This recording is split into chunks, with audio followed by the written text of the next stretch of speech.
Operation ಸಿಂಧೂರ ಬಳಿಕವೂ ಕೂಡ ಬುದ್ಧಿ ಕಲಿಯದ ಪಾಪಿ ಪಾಕಿಸ್ತಾನ ಭಾರತದ ಗಡಿಗೆ ನುಗ್ಗಲು ಪಾಕ್ ಡ್ರೋನ್ಗಳು ಯತ್ನ ಮಾಡಿದೆ.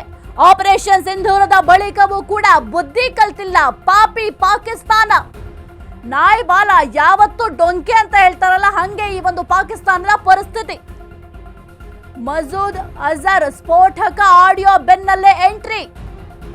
ಕಾಶ್ಮೀರದ ನೌಶೇರಾ ಸೆಕ್ಟರ್ನ ಗಡಿ ನಿಯಂತ್ರಣ ರೇಖೆ ನಿನ್ನೆ ರಾತ್ರಿ ಪಾಕಿಸ್ತಾನಕ್ಕೆ ಸೇರಿದ ಡ್ರೋನ್ಗಳು ಹಾರಾಟ ನಡೆಸಿದೆ.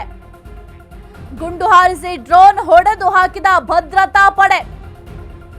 ಡ್ರೋನ್ ಹೊತ್ತು ತಂದಿರಬಹುದಾದ ಶಸ್ತ್ರಾಸ್ತ್ರ ಹುಡುಕಾಟವನ್ನ ಮಾಡ್ತಾ ಇದ್ದಾರೆ ನಮ್ಮ ಸೈನಿಕರು. ಮೊನ್ನೆ ಪಿಒಕೆಯಿಂದ ಬಂದಿದ್ದ ಡ್ರೋನ್ ಶಸ್ತ್ರಾಸ್ತ್ರ ಬೀಳಿಸಿತ್ತು. ಪೂಂಚ್ ಜಿಲ್ಲೆಯ ಮಂಕೋಟೆ ರಾಜೌರಿ ಬಳಿ ಡ್ರೋನ್. ಹಲವು ಪ್ರದೇಶಗಳಲ್ಲಿ ಹಾರಾಟ ನಡೆಸಿರುವ ಪಾಕ್ ಡ್ರೋನ್. 1000ಕ್ಕೂ ಆತ್ಮಹತ್ಯಾ ಬಾಂಬರ್ಗಳು ಸಿದ್ಧರಿದ್ದಾರೆ. ಜೈಷ್ ಎ ಮೊಹಮ್ಮದ್ ಮುಖ್ಯಸ್ಥ ಮಸೂದ್ ಆಡಿಯೋ ವೈರಲ್ ಬೆನ್ನಲ್ಲೇ ಡ್ರೋನ್ ಹಾರಾಟ ನಡೆಸಿದೆ.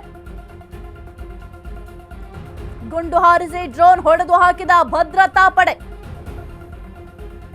ಈ ಒಂದು ಪಾಪಿ ಪಾಕಿಸ್ತಾನಕ್ಕೆ ಎಷ್ಟು ಹೇಳಿದ್ರೂ ಕೂಡ ಬುದ್ಧಿ ಬರೋದಿಲ್ಲ. ಭಾರತದ ಗಡಿಗೆ ನುಗ್ಗಲು ಯತ್ನವನ್ನ ಮಾಡಿದ್ದಾರೆ, ಡ್ರೋನ್ ಹಾರಾಟವನ್ನ ನಡೆಸಿದ್ದಾರೆ. ಆ ಒಂದು ಡ್ರೋನ್ಗಳನ್ನ ನಮ್ಮ ಸೈನಿಕರು ಹೊಡೆದುರುಳಿಸಿದ್ದಾರೆ. ಎಷ್ಟೇ ಹೇಳಿದ್ರು ಕೂಡ ನಾಯಿ ಬಾಲ ಡೊಂಕು ಅಂತ ಹೇಳ್ತೀವಲ್ಲ, ಅದೇ ಮಾದರಿಯಲ್ಲಿ ಪಾಪಿ ಪಾಕಿಸ್ತಾನ ತನ್ನ ನರಿ ಬುದ್ಧಿಯನ್ನ ತೋರಿಸ್ತಾ ಇದೆ.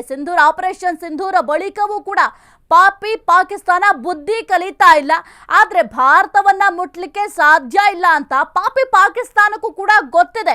ಇನ್ನು ಭಾರತದ ಸೈನಿಕರ ಶಕ್ತಿ ಯಾವ ರೀತಿ ಇದೆ, ಭಾರತದ ಶಕ್ತಿ ಯಾವ ರೀತಿ ಇದೆ ಅದೆಲ್ಲವೂ ಕೂಡ ಪಾಕಿಸ್ತಾನಕ್ಕೆ ಗೊತ್ತಿದ್ರೂ ಕೂಡ ತನ್ನ ಈ ರೀತಿಯ ಕುತಂತ್ರಿ ಬುದ್ಧಿಯನ್ನ ಮುಂದುವರಿಸ್ತಾ ಹೋಗ್ತಾ ಇದೆ. ಆದ್ರೆ ಭಾರತ ಯಾವುದಕ್ಕೂ ಕೂಡ ತಲೆ ಬಗ್ಸಲ್ಲ, ಮಂಡಿ ಊರಲ್ಲ. ಜೊತೆಗೆ ಪಾಪಿ ಪಾಕಿಸ್ತಾನ ನಮ್ಮ ಭಾರತದ ಬಳಿ ಬಂದು ಬೇಡ್ಕೊಳ್ಳಬೇಕು ಅಂತಹ ಪರಿಸ್ಥಿತಿ ಇದೆ.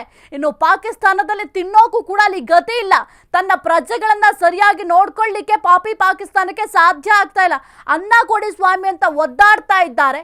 ಅಷ್ಟರ ಮಟ್ಟಿಗೆ ಅಲ್ಲಿ ಒಂದು ದುಸ್ಥಿತಿ ಇದೆ. ಅಷ್ಟು ದುಸ್ಥಿತಿ ಇದ್ರೂ ಕೂಡ ಅದನ್ನ ಸುಧಾರಿಸ್ಕೊಳ್ಳಿಕ್ಕೆ ಸಾಧ್ಯ ಆಗ್ತಾ ಇಲ್ಲ. ದಾಳಿ ಮಾಡ್ತೀವಿ ಅಂತ ಮುಂದಾಗ್ತಾರೆ, ಅದಾದ ನಂತರ ಅವ್ರ ಕೈಲಿ ಏನೂ ಆಗಲ್ಲ ಅಂತಂದಾಗ ಮತ್ತೆ ಕಾಲಿಡಿಯುವ ಕೆಲಸವನ್ನ ಮಾಡ್ತಾರೆ. ಇನ್ನು ಏನು ಮಸೂದ್ ಅಜರ್ ಸ್ಫೋಟಕ ಹೇಳಿಕೆಯನ್ನ ಕೊಟ್ಟಿದ್ರು, ಆ ಒಂದು ಆಡಿಯೋ ಬೆನ್ನಲ್ಲೇ ಈಗ ಮತ್ತೆ ಈ ರೀತಿಯಾಗಿ ಡ್ರೋನ್ ಹಾರಾಟ ನಡೆಸಿರುವುದು.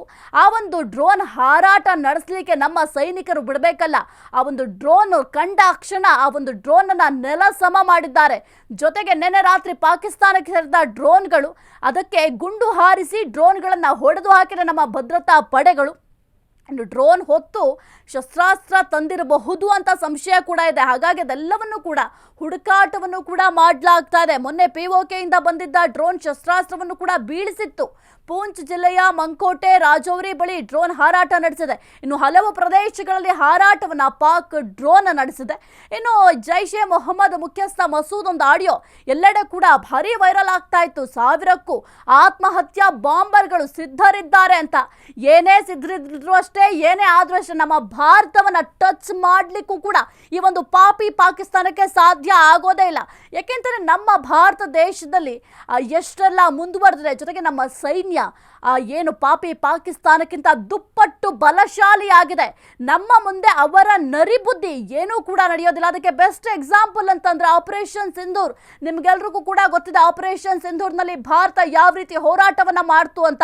ಆ ಒಂದು ಭಾರತದ ಆರ್ಭಟದ ಮುಂದೆ ಪಾಪಿ ಪಾಕಿಸ್ತಾನ ಮಂಡಿಯೂರ್ಬೇಕಾಯ್ತು.